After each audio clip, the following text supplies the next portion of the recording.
বাংলাদেশ টিমের নক্ষত্র অধিনায়ক নাজমুল হোসেন শান্ত তারে নিয়ে হালকা একটু কথা বলতে চাই, বলবো?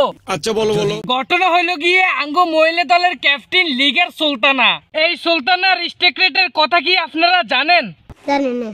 এই সুলতানার স্ট্রাইক রেট আমাদের নাজমুল হোসেন শান্তর চেয়েও বেশি। শুধু স্ট্রাইক রেটে ফিসি আছে জ্যোতি, একজন মেয়ে হিসেবে এটা মেনে নেওয়া যায়। যেমন ধরেন জ্যোতির টি-20 ম্যাচ 95টা আর শান্তর টি-20 ম্যাচ 37টা। জ্যোতি 97 ম্যাচ খেলে রাউন্ড করেছেন 1802 আর নাজমুল হোসেন শান্ত 37 ম্যাচ খেলে রাউন্ড করেছেন 760 রাউন্ড। তারই মধ্যে জ্যোতির 57টা সেঞ্চুরি একটা। এইদিকে আবার নাজমুল হোসেনের শান্তর 50 হয়েছে 60টা আর সেঞ্চুরি বদা।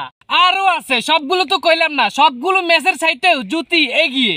এখন আমার কথা হইলো এগুলো দেখেও কি জাতির লজ্জা হবে না? হবে বা কেমনে? ক্রিকেট তো হইছে, ক্রিকেট হইলো ফকিন্নিগো খেলা। হট মিয়া, শরম দিলেন? হাস্যকর ব্যাপার। শরম দিতেন না বা কিনলে যে এক অবস্থা আঙ্গু খেলার। বিশ্বকাপকে সামনে রেখে আমেরিকার সাথে আমরা হেরে গেছি, এই ধরনের লজ্জাজনক হার মেনে নেওয়া যায়? কখনো না। ও নাই বলতে চাই তুঙ্গ জোহাতের মাপ চাই। তোরা যদি এই টিমটারে না সাজাইতে হারস, এই বাংলাদেশ টিমটারে উন্নত না করতে হারস, তুঙ্গ জোহাতের মাপ চাই। এই টিমটা সারি দে, অন্য সময় আছে বাড়ির যাই বজি লই সুন্দর মতো সুখে সংসার করে খা। সাব্বাস পাইনা, সাব্বাস। এইদিকে আবার ডেডা মার্কা লিটন করে লই লইছে। কি হারে রে ভাই, এই লিটন কি হারে, কি খেলছে?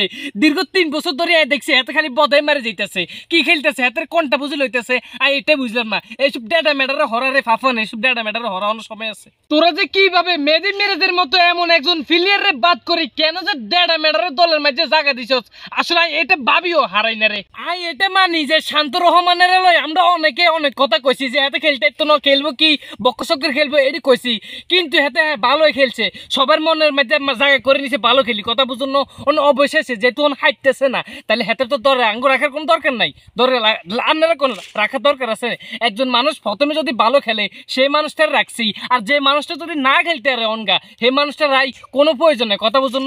আর শান্ত রহমানের লই এটাও কইছি যে সুজলা সুফলা শস্যের শ্যামলা, যদিও শততীর নদীর দেশ, তবে একটি নাজমুলের বাংলাদেশ। এখন আর নাজমুলের বাংলাদেশ নাই কথা বুঝুন, কারণ নাজমুল একসময় ভালো খেলছে এখন খারাপ খেলতেছে, এই লিটন একসময় ভালো খেলছে এখন খারাপ খেলতেছে। আমার কথা হইলো নতুন নতুন প্লেয়াররা হরে রয়েছে, তাদেরকে দলের মাঝে জায়গা দিয়ে, যেগুলো পুরাতন হারে না তাদের ভিতরে জঙ্কারে ভরা, তাদেরকে বাদ দিয়ে মানে ভালো মানুষ যারা যারা ভালো খেলে, সুন্দর মতো বোলিং করে, সুন্দর মতো ম্যান সাজায়, কিপিং করে, ব্যাটিং করে, বোলিং করে, সবকিছু পারফরমেন্স ভালো, তাদেরকে দলে জায়গা দেন ফাফন দাদা।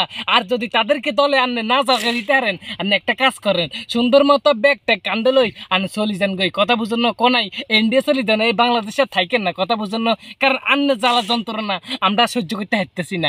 আন্নগো কারণে আঙ্গ দলের রাজ্যে এই অবস্থা, আন্নগো কারণে আঙ্গ প্লেয়াররা আজ যে বদা মারি মারি উঠে কথা বুঝুন।